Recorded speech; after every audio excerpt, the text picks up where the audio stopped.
pertemuan lalu kita bahas muqaddimah yang pertama. Sekarang kita masuk pada muqaddimah yang kedua. Masih di surah Al-Fatihah, surah pertama dalam Al-Quran yang diturunkan oleh Allah Subhanahu wa taala kepada Nabi Muhammad sallallahu alaihi wasallam dalam periode Makkiyah yang kita sepakati kemarin, masa sebelum Rasulullah sallallahu alaihi wasallam berhijrah dari Makkah Al-Mukarramah kemudian ke Yathrib yang berubah menjadi Al-Madinah Al-Munawwarah. Semoga Allah berikan kemudahan dan berikan bimbingan kepada kita untuk mudah memahami dan mengamalkannya insyaallah. Baik, di pertemuan yang lalu kita telah belajar membaca dari sebagian kitab tafsir khususnya yang dituliskan oleh Al-Imam Ibn Kathir dalam tafsirnya kitab Al-Quranul Azim atau Tafsirul Quranil Azim yang sering dikenal dengan tafsir Ibn Kathir.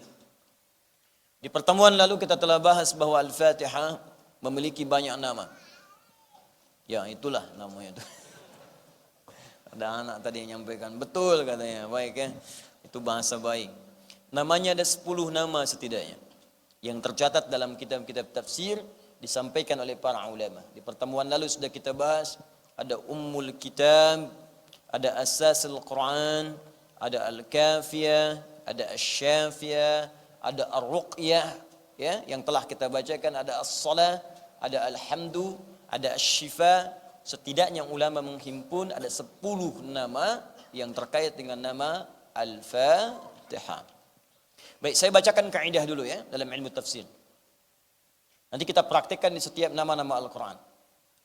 Di kaidah Arab itu, dimanapun, bukan hanya Al-Quran. Jika seseorang memiliki atau sesuatu memiliki nama sifat yang baik-baik, lebih daripada satu, ini menunjukkan bahwa orang itu atau apa yang sedang dibincangkan itu sifatnya istimewa. Contoh begini, ada orang misalnya namanya Ahmad. Ahmad ini punya sifat jujur, sabar, tawadhu', qanaah, dermawan. Saya tanya pada Anda, Ahmad ini orang baik tidak? Baik, bukan sekedar baik, istimewa.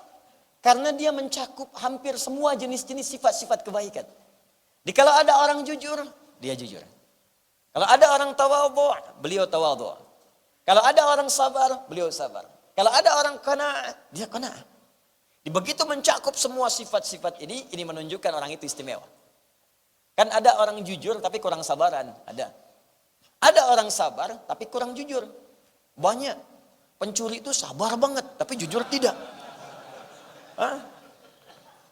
Ada 2 orang mencuri, yang satu bosnya, satu baru masuk gitu, sedang di training. Ngambil motor, kecepatan cuma 3 detik, dia udah 4 detik belum selesai. Bos gimana nih? Sabar, terusin aja. Sabar Anda bayangkan. Ya sabar, tapi nggak jujur. Tapi yang paling menarik, orang bermaksiat bisa sabar. Kenapa Anda beramal soleh nggak bisa sabar?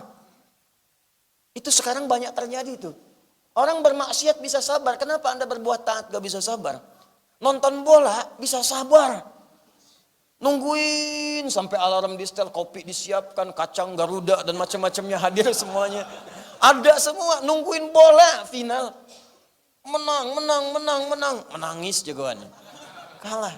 Untuk nungguin bola, kenapa untuk tahajud tidak bisa Anda lakukan seperti itu? Kenapa kita tidak bisa bersabar dalam kemuliaan? Kenapa tidak bisa sabar untuk mengerjakan sholat? Dan dunia itu memang untuk tempatnya sabar untuk beramal soleh. Makanya orang sabar ketika beramal soleh, sabar dalam sholat, sabar dalam menghafal Al-Quran, sabar dulu. Nanti setelah dihafalkan selesai itu kenikmatannya tidak akan pernah terbatas dalam kehidupan. Sujud antum ketika selesai 30 juz itu. Sujud, menangis. Bukan cuma Anda telepon ke orang tua, Ma, sekarang apa? Kakak sudah apa? Kenapa? Kakak sakit. Bukan Ma. Alhamdulillah. Kenapa? Kakak sudah hafal 30 juz. Allahu Akbar di sana. Mama kenapa? Allahu Akbar, sujud langsung turun. Air matanya berderai keluar, seakan-akan mendapati sesuatu yang lebih daripada dunia dan seisinya. Enggak. Tapi sabar gitu. Sabar menghafal, sabar bangun malam sampai tiba kenikmatan itu. Dulu-dulu mau bangun malam susah gitu. Kan saya sering katakan setel alarm itu sampai 3 kali, Anda bayangkan. Mau bangun jam 3, setel alarm dari jam 2. Jam 2, 2:04, 2:30. Betul, alarm pertama mematikan alarm kedua. Alarm kedua diset mematikan alarm ketiga. Alarm ketiga belum tentu bangun. Tapi kalau sudah nikmat, ketinggalan satu malam, Anda bisa menyesal seumur hidup. Subuh 4:40, Anda bangun 4:35, 5 menit lagi sebelum azan, Anda bisa katakan, ya Allah terlambat. Padahal belum subuh. Anda katakan terlambat, padahal belum subuh. Dulu berbeda. Subuh 4:35, bangun 5:34. Gak mikir, itu biasa aja. Sekarang lain, ya Allah terlambat saya. Padahal belum sholat subuhnya, belum azan. Anda bisa terbayang. Tapi awal-awal itu sabar itu penting. Dan perlu ilmu. Kalau nggak ada ilmu berbahaya. Saya punya teman di pesantren dulu. Berhijrah dia. Masya Allah. Tadi saya mau bangun malam nanti tahajud. Bagus. Malam Jumat pertama dia merubah. Malam sholat. Lama dia sholat itu. Masya Allah. Ya Allah mudah-mudahan dia berubah jadi baik. Saya bilang kan. Subuh saya berangkat ke masjid. Saya lihat dia tidur. Saya bangunkan. Ayo. Ya. Berangkatlah saya. Pulang dari masjid. Posisi nggak berubah. Tidur juga. Saya pikir teman saya udah sholat nih. Ya sudahlah, bismillah. Karena hari libur, Jumat di pesantren. Jam 9, saya masih lihat tidur. Saya bangunkan. Kamu sudah sholat subuh belum? Dia bilang, Adi, gimana sih kamu? Saya sudah jamak tadi dengan tahajud. Saya sudah jamak dengan tahajud. Hijrah itu penting, iman itu dibutuhkan. Tapi ilmu itu juga mendukung. Jadi kalau berhijrah tanpa ilmu, berantakan antum. Paham ya? Saya sudah jamak dengan tahajud. Nah ini penting saya sampaikan untuk poin-poin ini. Supaya kita mengerti gitu. Ada sesuatu yang mesti berubah dalam kehidupan kita. Cuman dasarnya mesti lebih baik. Mesti ada perubahan-perubahan menuju lebih baik daripada hari-hari sebelumnya. Nah saya ingin kembalikan tadi. Jadi kalau ada nilai-nilai kemuliaan itu ditunjukkan pada seseorang. Ini nampak salah satunya dengan banyaknya nama-nama sifat yang melekat kepadanya. Nah, makanya kejarlah dengan sabar. Sabar, sabar, sabar. Sambutan malaikat kepada ahli surga. Saat mulai pertama masuk surga, itu kalimat sabar. Ya, salamun alaikum bima sabartum fa ni'ma uqbaddar. Quran surah ke-13 ayat 24. Selamat ya, Anda bisa masuk surga, kata malaikat. Dan nanti ada amalan spesial yang ketika Anda masuk, semua malaikat mengunjungi ke tempat Anda. Masya Allah, selama ini yang mengunjungi ustadz pun belum tentu datang ke rumah Anda. Yang datang mungkin tetangga, itu pun kalau kenal. Tapi di langit nanti, siapkan oleh Anda. Gak apa-apa, manusia gak kenal saya selama di dunia. Gak pengen saya ria. Di akhirat, malaikat yang kunjungin Anda. Ya. Jannatu addin yadkhulunaha. Wa man salaha min abaihim, wa azwajihim, wa dhurniyatihim. Wal malaikatu yadkhuluna alaihim min kulli bab. Salamun alaikum bima sabartum. Ada ahli surga yang bisa menggandeng seluruh anggota keluarganya. Dia jadi pemimpin untuk keluarga besarnya ke surga. Dia pakai mahkota, pakai jubah, pakai gelang-gelang emas. Bajunya bagus, mahkotanya indah. Dia gandeng bapaknya, ibunya, istrinya. Semua keluarga besarnya di belakang ikut. Begitu masuk surga, ditengok oleh semua malaikat. Tadinya berbaris di pintu surga. Setelah itu datang berkunjung. Ucapkan selamat, selamat, selamat, selamat. Masya Allah. Datang malaikat Jibril, datang malaikat Mikail, malaikat maut juga. Maaf ya, nyebut nyawa dulu. Enggak, biasa aja. Selamat, semua kalimat sama. Salamun alaikum bima sabartum. Selamat bisa masuk surga. Kenapa? Karena Anda sabar beramal saat di dunia. Sabar. Fa ni'ma uqbaddar. Sekarang sudah enggak ada lelah lagi. Nikmati aja, enggak ada capek lagi. Enggak ada ibadah lagi. Makanya enggak usah punya cita-cita tahajud di surga, terlampau soleh. Semuanya udah nikmat di sini aja, lelah biasa, lelah dunia biasa. Nanti kalau udah meninggal, hilang lelahnya, enak. Demi Allah. Makanya orang-orang yang banyak amal itu tenang hidupnya, mau meninggal juga tenang, tenang aja. Ya ayat Tuhan nafsul mutmainnah, hei jiwa yang tenang, tenang. Dipanggilannya tenang, pulangnya juga tenang. Jadi kalau ada capek di dunia biasa, Bu, ibu yang di bawah. Ibu kalau di rumah tangga capek, biasa Bu. Bapak juga kerja capek yang di atas. Semua lelah, karena itu dunia. Kalau nggak pengen lelah, nanti di surga kita dapatkan insya Allah. Insya Allah. Disabar. Dunia itu tempatnya capek. Tapi jangan bermaksiat karena capek juga. Ibadah capek, maksiat capek. Mendingan capek ibadah daripada capek maksiat. Karena semua itu akan ditinggalkan. Ada dua orang rebutan mobil, yang direbutin gak akan ikut karena dua-duanya meninggal. Yang satu pengen mobil, dua pengen mobil, dua-duanya meninggal, gak akan dapat, cuma dipakai sementara, wafat. Capek. Nanti saatnya kita pulang beristirahat, kita akan dapatkan semua kenikmatan itu. Tapi penting untuk kita garis bawahi, Al-Fatihah mengajarkan kepada kita, dengan semua nama yang istimewa ini, dia punya nama Asy-Syafi, Ummul Quran, Ummul Kitab, Asasul Quran, ya Ar-Ruqyah, Al-Kafi. Banyak, semua banyak namanya. Ini menunjukkan banyak kemuliaan di surah ini. Banyaknya nama sifat yang melekat pada satu surah menunjukkan semua kemuliaan keistimewaan melekat pada dirinya. Maka pelajaran pertama dari Al-Fatihah, bekerjalah dalam kehidupan dengan berbuat baik sehingga kita dikenal dengan sifat-sifat baik dalam perbuatan kita itu. Misal, Anda bekerja di kantor, jujur. Jangan korupsi, jangan menipu, jangan nyogok, jujur aja. Sehingga sifat jujur itu melekat pada diri kita. Kemanapun kita pergi, orang akan mengenal kita. Ini dia petugas yang berintegritas. Ini dia karyawan yang jujur. Ini dia pekerja yang hebat. Jadi kemanapun Anda pergi, dikenalnya jujur. Jadi hakim, jujur. Di pejabat, jujur. Karyawan, jujur. Di orang pun sudah kenal dengan Anda. Nggak usah disogok tuh, jujur, capek ente. Jujur, melekat pada Anda. Setelah itu naik lagi levelnya. Belajar apa? Bulan depan belajar sabar. Sabar. Kalau Anda sudah minta, ya Allah jadikan saya orang sabar, pasti dikirim masalah. Banyak masalah supaya Anda sabar. Dimaki-maki, sabar. Dicela, sabar. Dihina, sabar. Difitnah, sabar. Sampai orang menyimpulkan dia penyabar. Percuma mencela juga. Percuma, mas. Mas cuma capek dan banyak dosa. Dia nggak akan respon. Sabar. Sabar. Capek. Sampai dia capek tuh. Mau bikin makar apapun capek. Percuma karena nggak direspon. Sabar. Tawadhu. Ya, rendah hati. Kemana-mana rendah hati. Nggak sombong macam-macam. Sampai dikenal dia tawadhu tuh. Itulah contoh Al-Fatihah. Ini jarang dibahas gitu. Yang kita ketahui itu ketika Al-Fatihah, Bismillah waladhdallin, Bismillah waladhdallin, Amin. Apakah sir, apakah jahar tidak dibaca sama sekali? Diributkan. Ya, sampai masuk ke dalam ormas. Bismillahirrahmanirrahim. NU. Bismillahirrahmanirrahim. Alhamdulillahi rabbil alamin. Muhammadiyah. Yang kita butuhkan itu aplikasi dari surat yang kita kaji. Aktualisasinya. Yang pertama pelajaran dari Al-Fatihah. Setiap nama-nama yang baik melekat pada satu surah. Ini menunjukkan keutamaan surah itu. Dan pesan kuatnya dari surah Al-Fatihah. Pertama, berbuatlah yang baik-baik dalam kehidupan. Supaya dengan itu kita memiliki kumpulan sifat-sifat mulia. Yang dikenang kita selama hidup di dunia. Dan dibanggakan dengan sifat itu saat menghadap kepada Allah Subhanahu wa ta'ala.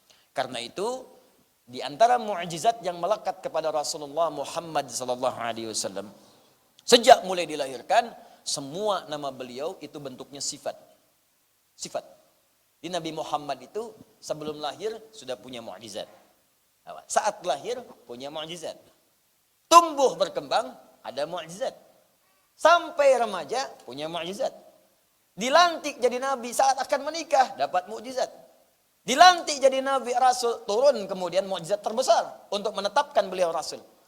Di tanda-tanda kenabian sudah ada semua. Dan semua diabadikan dalam Al-Quran dan Sunnah. Nggak ada Nabi seperti itu kecuali Nabi Muhammad SAW.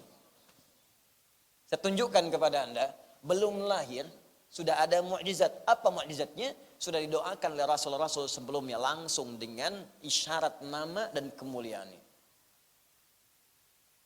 Nabi Ibrahim alaihissalam, Nabi Ismail alaihissalam, alaihimassalam, itu kan sering saya katakan, beliau itu 30 generasi. Datuk Nabi, kakek Nabi, ke-30. Setiap generasi bisa ribuan tahun ke situ. Itu sudah berdoa minta kepada Allah lahir seorang Rasul. Yang doa ini menunjukkan isyarat ke Nabi Muhammad SAW. Diabadikan doanya di Al-Quran surah kedua Al-Baqarah ayat 129. Paling kiri sebelah atas. Rabbana wab'ath fihim rasulan minhum yatlu alaihim ayatika wa yu'allimuhumul kitaba wal hikmah wa yuzakkihim innaka antal azizul hakim. Ya Allah, mohon nanti bangkitkan utus seorang rasul dari kalangan masyarakat sekitaran Ka'bah ini. Jadi lahirnya dekat Ka'bah. Ya Allah utus seorang rasul teristimewa, termulia. Di antara sekian nabi yang pernah hidup di bumi. Yang paling mulia. Dan lahirkan dia di tempat termulia di bumi. Karena rasul ini paling mulia, maka lahirnya harus di tempat yang paling mulia. Tidak ada tempat paling mulia di muka bumi kecuali Ka'bah al-Musharrafah. Di Makkah al-Mukarramah. Siapa yang lahir di situ? Nabi Muhammad SAW. Silakan Anda cek di antara sekian nabi. Adakah yang lahir di dekat Ka'bah? Tidak ada. Kecuali Nabi Muhammad SAW. Lahir di situ. Didoakan 30 generasi sebelumnya.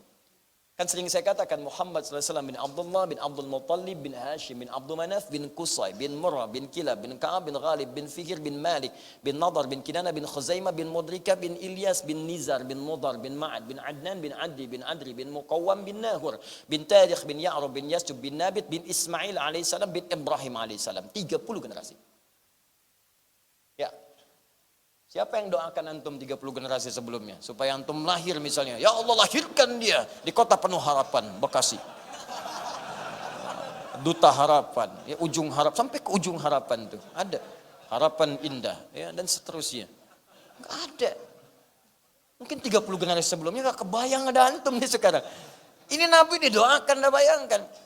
Nabi Isa itu Nabi hebat, luar biasa. Rasulnya paling mulia di zamannya. 600 tahun sebelum kedatangan Nabi. Itu sudah menyebutkan nama sifatnya. Nanti saya berikan rahasia besar ya. Semua yang melekat pada Nabi Muhammad itu bukan nama zat, tapi nama sifat. Sifat semua. Ana al-Mahi, ana al-Kafi, ana Muhammad, ana Ahmad. Enggak ada nama zat, sifat semua. Apa bedanya Ustaz? Nama zat adalah nama yang ditujukan bagi personal untuk membedakan satu dengan yang lainnya. Misal, ini Asep, ini Udin. Asep, nama zat. Udin, nama zat. Kenapa disebut Asep dan Udin? Untuk membedakan mana Asep, mana Udin. Di begitu saya panggil, Udin, pasti Udin nengok, gak mungkin Asep. Asep, nengok, gak mungkin Udin. Kecuali nama keduanya Asep Udin, Udin Asep misalnya. Saya panggil baru nengok. Tapi tetap nama zat. Untuk membedakan satu dengan yang lainnya. Tapi nama sifat tidak. Nama sifat, nama yang melekat pada seseorang dengan kemuliaan yang dominan yang melekat padanya. Nabi Muhammad satu-satunya Nabi Rasul yang pernah hidup di bumi yang semua namanya melekat sifat pada dirinya. Enggak ada nama zat. Muhammad disebutkan 4 kali dalam Al-Quran, semuanya sifat. Quran surah ketiga ayat 144. Quran surah ke-33 ayat ke-40. Quran surah ke-47 ayat yang kedua. Quran surah ke-48 ayat ke-29. Muhammad. Sifat. Dari kata Mahmud. Mahmud, sifat sosial yang tinggi. Di secara sosial beliau baik. Baik, penyayang, jangankan pada manusia, pada tumbuhan, pada hewan itu sifatnya luar biasa. Anda kebayang enggak? Menyembelih hewan saat orang biasa-biasa saja menggorok ya. Kata Nabi, jangan sakiti hewan dalam sembelihannya. Tajamkan dulu pisaumu. Tajamkan pisaumu. Apa tujuan menajamkan pisau? Supaya tidak memberikan rasa sakit yang berlebihan kepada hewan. Masih dipikirin saat disembelih juga. Tajamkan pisaumu, tajamkan. Nanti Idul Adha nih sebentar lagi. Jangan sembarangan sembelih, tajamkan dulu. Kalau bisa tuh stok pisau atau goloknya itu bukan cuma satu. Ya, satu kemudian pakai sembelih, yang lain diasah lagi. Asah. Dan itu pun jauhkan dari hewannya, bukan depan hewan diasah. Ya. Gak boleh juga, haram hukumnya, gak boleh, dosa. Kandidat selanjutnya, siap-siap ya. Nih ya, papa tajamkan dulu, papa lagi ya. Enggak boleh. Enggak boleh. Tajamkan, jauhkan. Tumbuhan dalam suasana paling emosional pun kata Nabi jangan injak tumbuhan, jangan rusak tanaman. Bayangkan dalam suasana perang dilarang menginjak tanaman perang. Perang itu kan emosionalnya tinggi itu. Kadang-kadang enggak terkontrol, tembak ya tembak, bom ya bom, bunuh ya bunuh. Jangan injak, jangan rusak tanaman.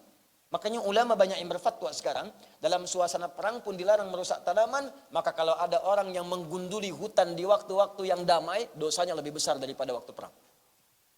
Awas tuh, tukang gunduli hutan, sampai muncul banjir bandang, sampai macam, dosanya besar itu. Dahsyat. Karena dalam suasana perang punya emosional tinggi, merusak tanaman nggak boleh. Ini suasana damai, dia pangkas tanaman. Yang bisa menimbulkan bencana bagi orang, itu dosanya besar itu. Katakan dosa besar. Dosa besar menggunduli hutan, merusak tanaman yang menghadirkan bencana dalam kehidupan. Muncul banjir, muncul segala rupa. Itu besar dosanya. Nah, jadi indah sifat-sifat itu muncul. Itulah Mahmud. Kalau dikumpulkan semuanya, baik pada manusia, baik pada hewan, baik pada tumbuhan, maka berubah jadi superlatif, sighah mubalaghah, dari Mahmud jadi Muhammad. Kenapa Nabi ini disebut Muhammad sallallahu alaihi wasallam? Karena sifatnya terhadap makhluk tak terlukiskan. Pada hewan sayang, pada tumbuhan juga disayang, anak kucing disayang, yang lain disayang, manusia pun disayang. Yang belum beriman didoakan, didakwahi dengan cara yang lembut penuh dengan kebaikan. Orang melihat beliau bicara langsung masuk Islam. Buktinya ada Abu Hurairah, buktinya Jundub bin Junadah. Ini Jundub ini pembegal, tangannya kasar, tampilan sanggar. Datang lihat Nabi baru berkata, tunduk, asyhadu an la ilaha illallah, asyhadu anna Muhammad Rasulullah. Coba. Indah gitu. Indah luar biasa. Kenapa kita tidak coba itu? Bisa nggak orang lihat antum itu nikmat rasanya gitu? Ya. Lihat antum tuh enak, masya Allah, ini luar biasa. Ya, dari kejauhan saya kan antum udah lihat dari jauh, masya Allah, ada dia nih, yuk lari. Nah, berarti ada masalah. Tapi kalau antum nggak kelihatan pun dikejar-kejar, berarti ada sesuatu yang baik pada diri antum. Cuma mulailah itu. Biasakan tuh di rumah tangga supaya istri menatap suami itu enak gitu. Masya Allah. Kenapa mah? Pak, enak lihat papa. Itu. Kayak Ronaldo ya mah. Siapa tuh Ronaldo Pak? Jangan-jangan teman papa ya. Tapi indah gitu. Indah. Maka nanti ada banyak hadis di rumah tangga itu indah. Tatapannya melahirkan pahala. Suami itu kalau tatapan ada pahala. Tapi tatapan sayang ya, bukan tatapan benci dan penuh persoalan. Wah. Ahmad berubah. Ahmad itu sifat kemuliaan secara vertikal. Dari kata Hamid namanya. Hamid. Hamid itu satu sifat baik, punya unsur vertikal. Hablu minallah. Jadi kalau rajin tahajud, satu aja. Puasa belum. Tapi tahajud terus ya, kerjakan. Ahli tahajud dia. Orang misalnya bangun jam 3, dia jam 2 bangun. Kadang tidur cuma 2 jam. Ngejar tahajud aja. Bangun. Zikir setelah itu. Puasa? Tidak. Hafalan Quran? Belum banyak. Tapi tahajud luar biasa. Kadang-kadang bawa mushaf, baca. Ahli tahajud. Satu ibadah, yang lain belum. Hamid. Ada ahli puasa, tahajud belum konsisten. Bangun, kadang terlambat. Subuh, iya. Tapi puasa, gak ketinggalan. Apalagi sahurnya. Ya, kejar. Dari Senin, Kamis, Ayamul Bid, sampai puasa Daud, Anda bayangkan. Hamid. Tapi kalau Anda dapatkan, maaf ya, rajin tahajud, rajin puasa, rajin baca Al-Quran, terkumpul semua, maka dirubah kalimatnya dari Mahmud, Hamid, dari Hamid jadi Ahmad namanya. Ahmad. Kenapa Nabi Isa menyebut Rasulullah SAW dengan nama Ahmad di surah 61 ayat yang ke-6? Wa mubasysyara bi rasulin ya'ti min ba'di ismuhu Ahmad. Ya, umatnya menduga Nabi Isa ini rasul terakhir yang turun di bumi. Karena ada ramalan di kitab-kitab itu, rasul terakhir itu sifatnya punya sifat kasih yang dalam. Dan Nabi Isa punya kemiripan dengan Nabi Muhammad di situ. Sama-sama penyayang, punya sifat kasih. Punya sifat kasih. Lewat di sungai ada bangkai hewan. Ya, bangkai hewan sudah busuk. Muridnya mengatakan, guru bau sekali di bangkai. Kata Nabi Isa, Yesus Al-Masih, kata beliau, putih benar giginya. Kata muridnya, guru kenapa berkata begitu? Kata Nabi Isa, manusia yang mengucapkan apa yang difikirkannya. Kalau yang difikirkan jelek, yang keluarnya jelek. Muridnya memikirkan bau bangkainya, Nabi Isa mencari kemuliaan di hewan itu yang telah jadi bangkai. Secara sosial sama. Tapi kata Nabi Isa, Rasul terakhir bukan saya. Akan ada yang lebih hebat dari Rasul-Rasul sebelumnya. Ibadahnya pada Allah tak terlukiskan. Dijamin surga, tapi masih mau tahajud yang rakaat pertamanya bisa bengkak kakinya. Dijamin surga, tapi kalau infak, dia tidur bagian belakangnya masih ada bekas-bekas di punggungnya. Tapi kalau infak, 100 ekor unta, sekian ratus unta, sekian ratus keluar. Lillah. Bacaan Qur'annya luar biasa. Kesaksian sahabat banyak. Paling indah bermakmum di belakang Rasulullah. Tak terasa rakaat pertama 100 ayat. Tak terasa rakaat pertama selesai Al-Baqarah. Tak terasa rakaat pertama nyambung Ali Imran. Tak terasa nyambung An-Nisa. Tak terasa rakaat pertama 5 juz 4 halaman. Tak terasa besoknya tak mau ikutan lagi. Itulah Ahmad. Nah, maksud saya, Nabi itu diutus jadi contoh. Kalau beliau Mahi, Kafi, Ahmad, Muhammad, maka kita umatnya dimintalah meniru semua keistimewaan ini. Dicari kemuliaan dari situ. Itu pelajaran pertama dari Al-Fatihah. Kalau Anda bisa kerjakan itu dalam kehidupan, Maka apa yang akan Anda dapatkan dalam kehidupan ini, itulah yang terletak pada huruf al dari kalimat Al-Fatihah. Di situ ada rahasianya dari kalimat al. Apa rahasia dari kalimat al dimaksudkan? Itu yang akan kita lihat setelah menunaikan salat Isya berjamaah insyaallah. Subhanakallahumma wa bihamdika asyhadu an la ilaha illa anta astaghfiruka wa atubu ilaik. Assalamualaikum warahmatullahi wabarakatuh.